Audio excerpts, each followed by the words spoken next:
Long ago and far away, before music became a commodity to be bought and sold, an all-you-can-eat buffet, it was the sound of a heartbeat and lullabies to sleep, lilting folklore round a fire, generations deep. One of the earliest forms of communication, music has marked almost all of our milestones, and once upon a time, we were hungry for it. With the advances in technology and the launch of streaming platforms, we're spoiled for choice and drowning in content. That, combined with the devaluation of music, has made many a working musician question whether making music is a valid career choice. Free music might be nice for consumers, but it's become fairly hard for creators to make a living. My grandfather played the trumpet in a big band, and there was never a doubt about whether I'd join the choir. Music has always been an unquestionable part of my life. I started writing songs when I was a young teenager, and at 17 I moved to London, guitar in hand.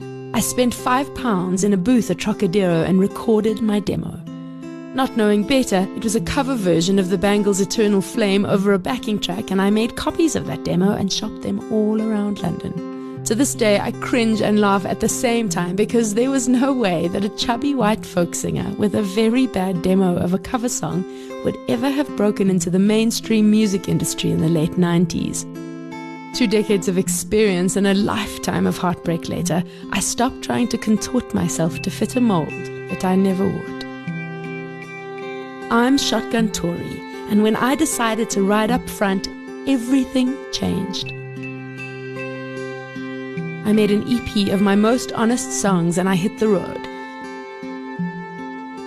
I've since performed my hot songs in dive bars in London, coffee shops in Amsterdam, intimate cafes in Cape Town, rooftops in Namibia, beach bars in Mozambique, festival stages all over South Africa, and on the steps of a castle in France. Along the way, I've met the most remarkable people who are also choosing to live a life on their own terms, a life of purpose.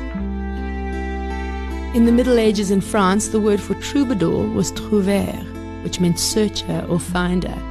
And that search for meaning is why I do what I do. And no savior has come. Welcome to Shotgun Story, the podcast that has conversations with indie creators about music, meaning, and the point of it all, so that you may be inspired by the journeys of other artists who are doing it for themselves, and maybe gain a little more understanding as to why it matters quite so much that you keep creating. Don't bother with the rest. There's so much still to do.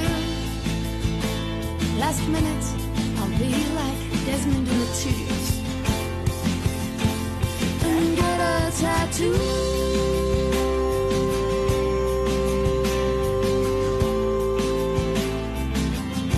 I'm gonna get a tattoo.